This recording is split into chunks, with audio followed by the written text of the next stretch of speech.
मैया अनसुईया के सतीत्व के प्रभाव से नारद जी की भूख शांत हुई।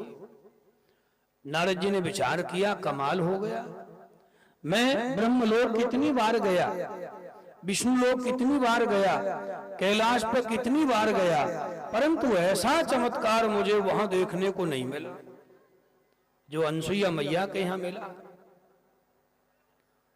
तो राज्य खुशी बताने के बाद नारद जी सीधे सीधे ब्रह्मलोक में गए। नारद जी से भी राही नहीं गया, ब्रह्मलोक में पहुंचे और अनसुईया की बड़ाई ब्रह्माणी से करी। तो ब्रह्माणी के मन में एक ऋषि पत्नी की बड़ाई सुन के तो ईर्ष्या वैसे ही होनी है, ईर्ष्या हो गई। नारद जी फिर चले गए बैकुंठ में, लक्ष्मी जी को भी जा सुनाई, और कैलाश पे आए तो पार्वती को। ये ईर्ष्या धरती पे ही नहीं है, ये महाराज ऊपर के लोगों तक भी पहुंच गई। अब ये ना समझेगा आपके अगल बगल में ईर्ष्या है, ईर्ष्या ऊपर तक है। तीनों ने विचार किया, इकट्ठी हुई, बोले अनसुईया की परीक्षा कराओ, इसके सतीत्व को तोड़वाओ। तो तीनों देवियों ने अपने अपने पतियों से कहा कि तुरंत जाओ और अनसुईया की परीक्षा करो, उसके सतीत्व को तोड़ के आओ। अब धर्म पत्नियों ने कहा तो तीनों की तीनों चल दिए। संत बनकर के अनसुईया के द्वार पहुंचे, कुंडा खटखटाया, मैया अनसुईया आई, द्वार खोला तो तीन महात्मा द्वार पे खड़े हैं। आइए महाराज आइए, स्वागत किया, भीतर लेवा के लाई, जलपान करा दिया, आसन बिछाए, तीनों महात्मा बैठ गए। मैया हाथ जोड़ के बोली, महाराज जी बताओ क्या सेवा करूं, आप क्या भिक्षा लोगे? तो तीनों महात्मा बोले, देवी हम रास्ते में चल के आए हैं, बड़ी जोर से भूख लगी है, पहले हमारी भूख का प्रबंध करो, और जब भूख मिट जाएगी तो भिक्षा में जो कुछ मिलेगा तो हम लेके जाएंगे। अनसुईया मैया बोली, आप थोड़ी देर बैठो, मैं आपके लिए भोजन बना देती। अब तीनों महात्मा बैठे हैं, अनसुईया मैया गई हैं रसोई में। अनसुईया मैया रसोई में गई हैं और बड़े भाव से भोजन बना रही हैं। भोजन में भाव का बड़ा महत्व होता है। भोजन कराओ तो भाव से, भोजन बनाओ तो भाव से। जब भगवान कृष्ण शांति दूत बनकर के हस्तिनापुर में पधारे तो दुर्योधन ने 56 प्रकार के मेवा मिष्ठानों का प्रबंध किया।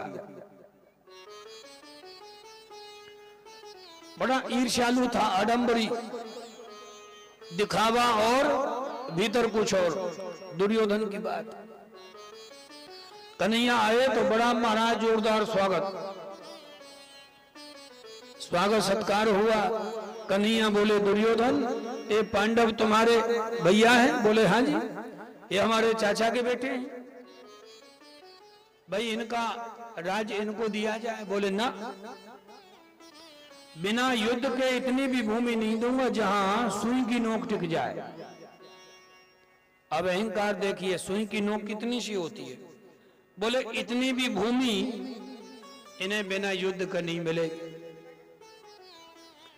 दुर्योधन बोला, एक काम करो, आप भूख लगी होगी, पहले भोजन कर लिया जाए, शांति की बात तो चलती रहेगी। कन्हैया बोले, दुर्योधन मुझे भोजन कराने के लिए तेरे मन में भाव नहीं है। मेरा भोजन आज विदुर जी के घर पे है। आज पता चली है कि वहां बथुआ को साग बनो है और रोटी बनी है। आज मेरा भोजन वही है।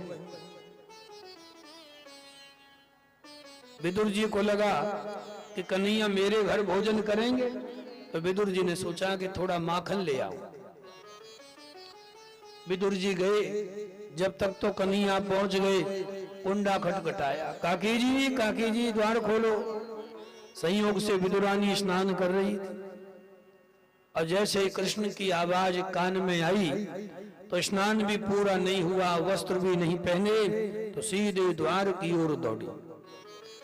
जैसे ही दरवाजा खोला, कन्हैया को देखा, आनंदित तो हो गई। लेकिन कृष्ण देख रहे हैं कि काकी जी स्नान कर रही थी, वस्त्र भी नहीं पहने, तो अपना दुपट्टा ही उड़ा दिया।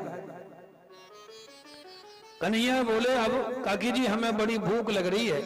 वैसे तो भूआ लगती थी, जब कुंती भूआ लगती थी तो ये भी भूआ लगती थी, लेकिन पांचों पांडव विदुर जी को काका कहते थे और इन्हें काकी कहते थे, तो कन्हैया भी उसी भाव से इनको काकी बोलते थे। बोले बहुत जोर से भूख लग रही है, फिलहाल जो कुछ हो सो ले आओ। तो एक टोकरी में केले के फल रखे थे, सो टोकरी उठाई, नीचे रखी, एक पटला दे दिया कन्हैया को, एक ले लिया खुद, टोकरी बीच में रखी। विदुरानी अपने हाथ से केला उठाती हैं, छीलती हैं, ऐसा भाव है कि छिलका कन्हैया को पकड़ा देती हैं और छिलो छिलायो केला जमीन में। ध्यान कहीं, भाव कहीं, प्रेम भाव में ऐसे ही होता है।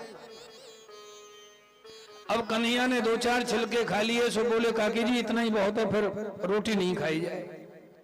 टोकरी उठा के रख दी ऊपर। सो इतनी देर में विदुर जी माखन का कटोरा भर के लौटे लेकर के, तो केले जब छिले छिलाए नीचे पड़े देखे तो पूछ लिया, ये देवी ये केले यहां कैसे पड़े? अब जब पूछा तब होश आया, ओहो कमाल हो गया, मैं तो कन्हैया को केला खिलाने बैठी थी, सो केला एक नहीं खिलाया और छिलका ही खिला दी। तो कन्हैया कहते हैं, काका जी इतना तो मुझे भी पता नहीं है कि मैंने छिलका खायो कि केला खायो, बस इतना ही पता है कि मैंने जो कुछ खाया वो बड़ा स्वाद था, बड़ा मीठा था। आहा, दुर्योधन के मेवा त्यागे, साग विदुर घर खाई, सबसे ऊंची प्रेम सगाई। झूठे फल सबरी के खाए, बहुबुद कीन बढ़ाई, सबसे ऊंची प्रेम सगाई। प्रेम के बस हरि सेवा कीन्ही, आप बने हरि नाई। राजसु यज्ञ युधिष्ठिर कीन्हो, तामे झूठ उठाई, सबसे ऊंची प्रेम सगाई। प्रेम के बस अर्जुन रत हांक्यो, भूल गए ठकुराई। ऐसी प्रीति बढ़ी वृंदावन, गोपियन नाच नचाई। सूर क्रूर यह लायक नहीं, कहां लो करूं बढ़ाई, सबसे ऊंची प्रेम सगाई।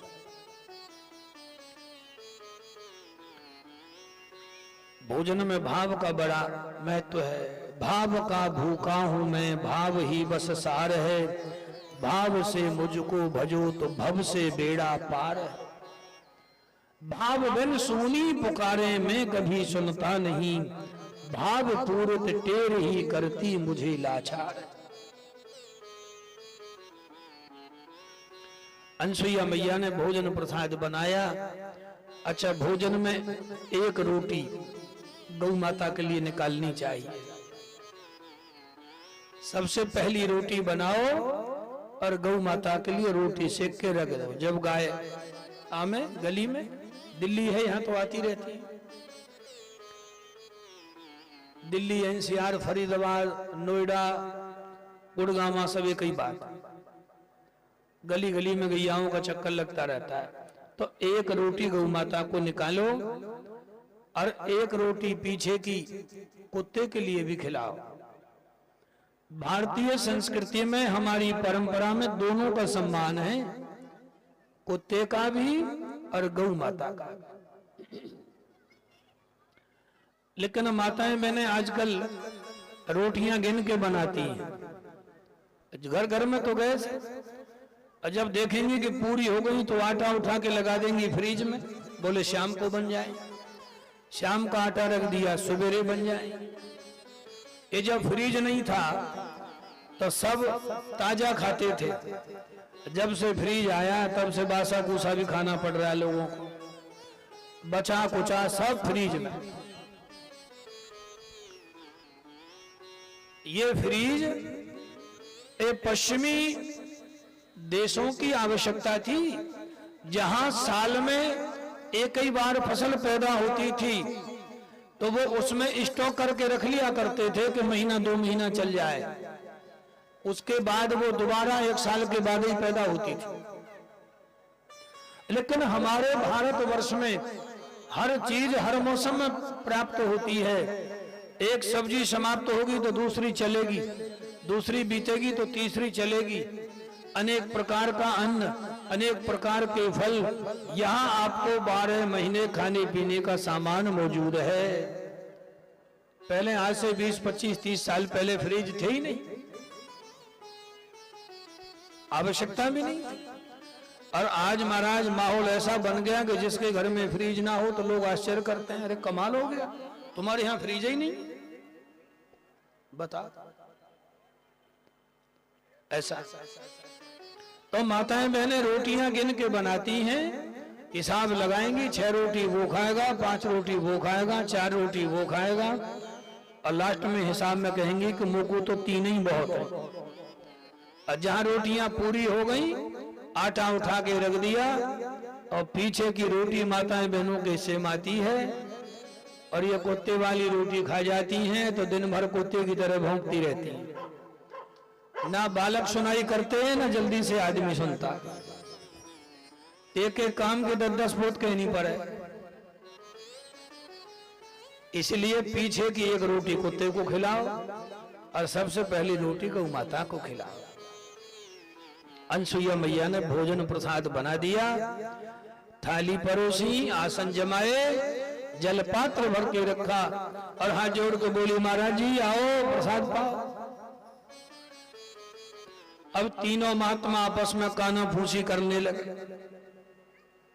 मन में विचार कर रहे हैं कि अनसुईया के हाथ को भोजन हमने कर लियो तो हम इसके सतीत्व को तोड़ नहीं पाएंगे, इसलिए ऐसा कोई बहाना ढूंढो कि ये थाली लगी रह जाए और हम इसके घर से भूखे चले जाएं, तो इसका सतीत्व अपने आप ही समाप्त हो जाएगा।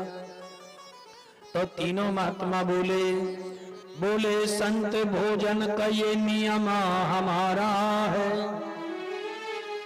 बोले संत भोजन का ये नियम हमारा है, निर्वस्त्र होके कराओ ये धर्म तुम्हारा है।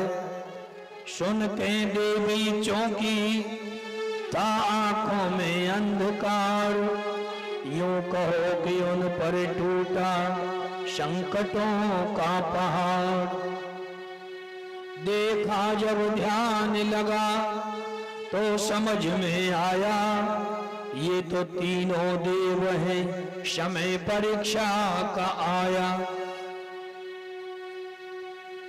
संतों ने जब ये कहा कि देवी आप हमें भोजन कराओ तो निर्वस्त्र होके कराओ, अनसुईया मैया घबराई, आंख बंद करके ध्यान लगा के देखा तो ध्यान में पहचान लिया कि ये तो तीनों देवता हैं, ब्रह्मा विष्णु और शिव, संत बन के मेरे सतीत्व को तोड़ने आए, परंतु मैं भारतीय पतिव्रता नारी हूं। अनसुईया मैया ने कमंडल में से जल लिया और पति के चरणों का ध्यान करके तीनों महात्माओं के ऊपर जल के छींटे मारे। कर ध्यान पति चरणों का जल हाथ में लिया, छोड़ कर जल तीनों पर उनको बालक बना दिया। तो छोटे छोटे बालक बन गए, 2 महीने, 4 महीने, 6 महीने का बालक।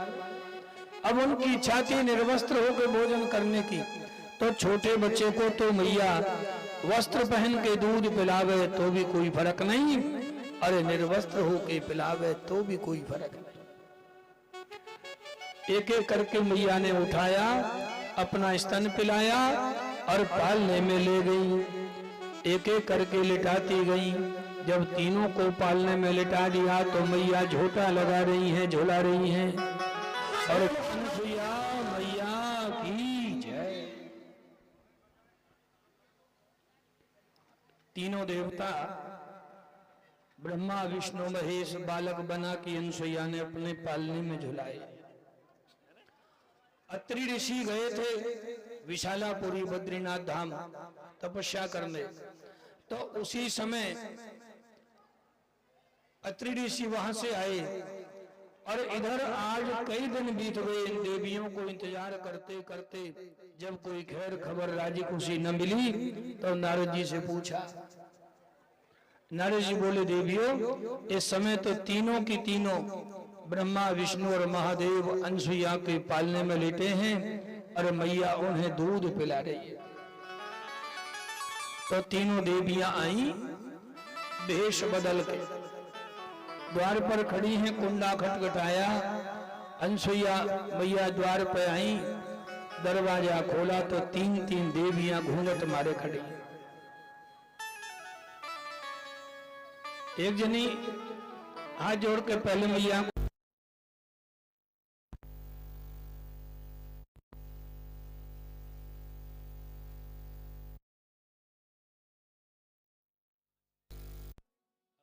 मैया ने सारो किया। तीनों महात्मा मेरे पालने में, लक्ष्मी जी को भगवान के दर्शनों की जल्दी थी तो लक्ष्मी जी ने दौड़ लगाई, दौड़ी दौड़ी गई पालने के पास। तो तीनों बालकों को एक जैसा श्रृंगार, एक जैसे झबले, एक जैसा तिलक। लक्ष्मी जी ध्यान लगा रही हैं लेकिन पहचान न सकी कि मेरे पति विष्णु कौन से हैं। अंदाजे से बीच में से गोदी में एक बालक को ले लिया। जिस बालक को उठाया वो थे शंकर भगवान। पार्वती गोदी में उठाती तो कोई बात नहीं, लेकिन भोले बाबा चले गए लक्ष्मी जी की गोदी में। अब कैसे कहें कि हम तुम्हारे पति नहीं हैं। तो बाला नाम रोदनम बलम, बालकों का बल रोना धोना। कोई परेशानी दिखे, तकलीफ होवे तो जोर जोर से रोना शुरू कर। लक्ष्मी जी की गोदी में भोले बाबा जोर जोर से रोना शुरू करते हैं। लक्ष्मी जी खूब चुप करावे पर चुप ना करा पाई, गई वापस पालने में लिटा। जैसे ही वापस लिटाया तो लेटते ही बालक चुप हो गया। अब तीनों समझ गई कि कुछ तो गड़बड़ हो रही थी। तीनों ने विचार किया कि हम इनको पहचान ही नहीं पा रही, तो बड़ी करने की सामर्थ्य हमारे पास नहीं है, ये तो मैया कृपा करेंगी तभी बात बने। मैया से प्रार्थना कर रही थी, मैया आपने हमारे पतियों को अपना पुत्र बना के दूध पिलाया, तो अब हमें अपनी बहू बनाओ ताकि हमारा गुजारा हो जाए। अब ये प्रार्थना कर रही थी सो अत्रि ऋषि तुरंत आए। इन तीनों देवियों ने घूंघट मार लिया। अनसुईया मैया ने अपने पति के चरण पखारे, पूजा करी, आरती करी। तब तक ये तीनों हाथ जोड़े खड़ी रही। अत्रि ऋषि ने पूछा अनसुईया से, देवी ये तीन देवियां खड़ी हैं, बेचारी कौन है, कहां थे? अनसुईया हाथ जोड़ के सारे में बोली, महाराज ये तीनों आपके बेटों की बहुएं हैं। अत्रि ऋषि बोले, देवी बेटे कहाँ हैं? अनसुईया बोली, बेटे पालने में। अत्रि ऋषि बोले, कमाल हो गया, बेटे अभी पालने में हैं इतने छोटे और बहुएं इतनी बड़ी कि घूंघट मारे खड़ी, ये कोई मेल है? पूरी घटना सुनाई अनसुईया मैया ने। अत्रि मुनि सुन के बोले, देवी मैं समझ गया, तुम एक काम करो, इनके पतियों को इन्हें सौंप दो।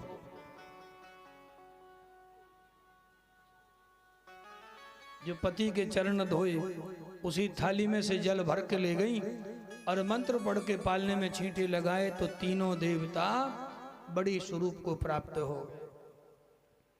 हाथ जोड़ के प्रार्थना कर रहे हैं, मैया आपने हमारी बड़ी सेवा करी, हमने आपका दूध पिया, आज हम आपके ऋणी हो गए। वैसे तो माँ के दूध का कर्ज कभी उतरता नहीं, परंतु हम आपके पुत्र बनके आपकी सेवा करें। इस समय तीनों देवता अपने अपनी पत्नियों को लेके अपने अपने लोकों को चले जाते हैं। कालांतर में जब समय आया समय तीनों ने पुत्र रूप में जन्म लिया। अत्रि अनसुईया को अपना माता पिता बना लिया। ब्रह्मा बने चंद्र, विष्णु बने दत्त शिव बने दुर्वासा, किए कार्य ऐसे जिनकी भी ना थी आशा। ऐसी लीला है ईश्वर की अद्भुत महान रे, जिससे हार गए भगवान रे। सती अनसुईया का सत्य है महान रे, जिससे हार गए भगवान रे। ब्रह्मा जी चंद्रमा बने, भगवान विष्णु दत्तात्रेय बने और भगवान शिव दुर्वासा बने। ये भगवान विष्णु का छठवां अवतार दत्तात्रेय के रूप में हुआ, जिन्होंने अपने जीवन में 24 शिक्षा गुरु बनाए। ये कथा बाद में सुनेंगे, समय हो गया है। आज कथा का विश्राम यहीं पर लेंगे। कल मौसम खराब था तो कुछ कथा कल के टाइम में पूरा करने में चली गई, कुछ आज एक दिन कथा का बढ़ा लिया है, इसलिए घबराने की कोई आवश्यकता नहीं। कल की कथा वामन भगवान के प्रसंग तक रहेगी। वामन भगवान के स्वरूप का झांकी का दर्शन आप करेंगे। और परसों भगवान कृष्ण का जन्मोत्सव बड़ी धूमधाम से मनाएंगे। आज मौसम कुछ ठीक लग रहा है, पंडाल में कुछ पानी सूख गया है, तो उम्मीद है कि कल तक बढ़िया हो जाए तो आप कथा का आनंद लेंगे। 1 बजे से और शाम 5:30 बजे तक कथा का समय रखा है। और जो कथा को घर में जाके मोबाइल में देखना चाहें तो YouTube चैनल आप खोलेंगे तो YouTube चैनल में प्रेम रस वाणी PREM प्रेम स्पेस दे के रस RAS फिर स्पेस दे के वाणी VAANI, इस चैनल पे कथा चल रही है लाइव, तो आप कभी भी देख सकते हैं। आपका फोटो जब आप खोलेंगे तभी आपको नजर आ जाएगा। ये YouTube पर रहेगी, कभी भी देखें। अपने रिश्तेदारों को भी बताएं कि हमारे फरीदाबाद में पल्ला में हर साल की तरह कथा और यज्ञ हो रहा है।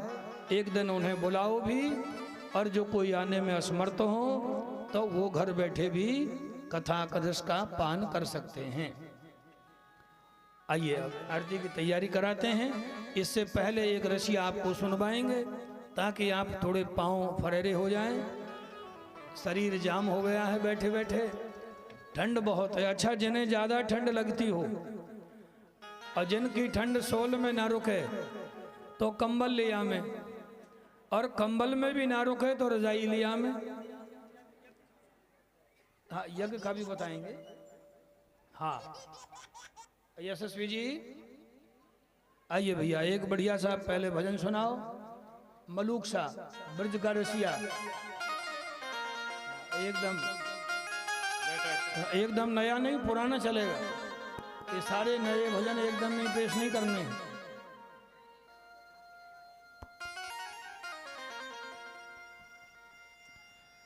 अरे मैंने कान्हा देखो रात,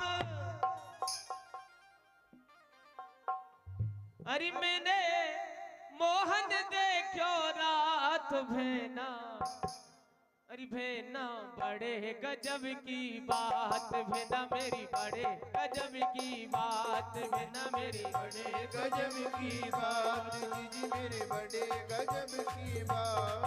मैंने कान्हा देखो रात, मैंने मोहन देखो रात, दीदी मेरी हो भेना मेरी, हर दीदी मेरी बड़े गजब की बात, दीदी मेरी बड़े गजब की बात, दीदी मेरी बड़े गजब की बात, बड़े गजब की बात।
की बात जीजी मेरी बड़े गजब की बात।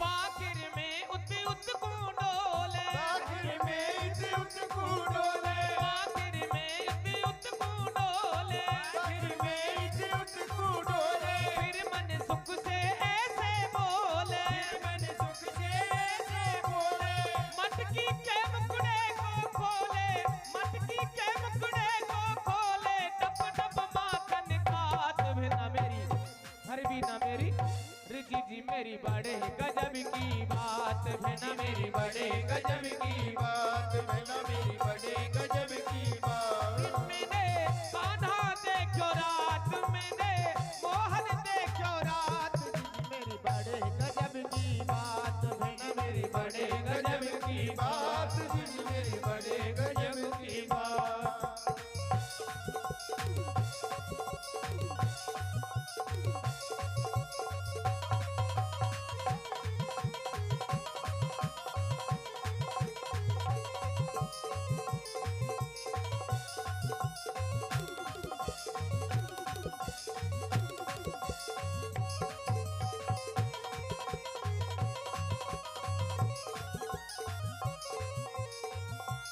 आँख खोली जब मैं उठ धाई, आँख खुली जब मैं उठ धाई, आँख खोली जब मैं उठ धाई, आँख खुली जब मैं उठ धाई, उल्टी परी मटकिया पाई, उल्टी बड़ी मटकिया पाई, चंद्रावल गुजर पछताई, चंद्रावल गुजर पछताई, धरे हाथ पर हाथ, जीजी मेरी हो भेना मेरी, जीजी मेरी बड़े गजब की बात, भेना मेरी बड़े गजब की बात जी जी मेरी बड़े गजब की बात, भेना मेरी बड़े गजब की बात, भेना मेरी बड़े गजब की बात।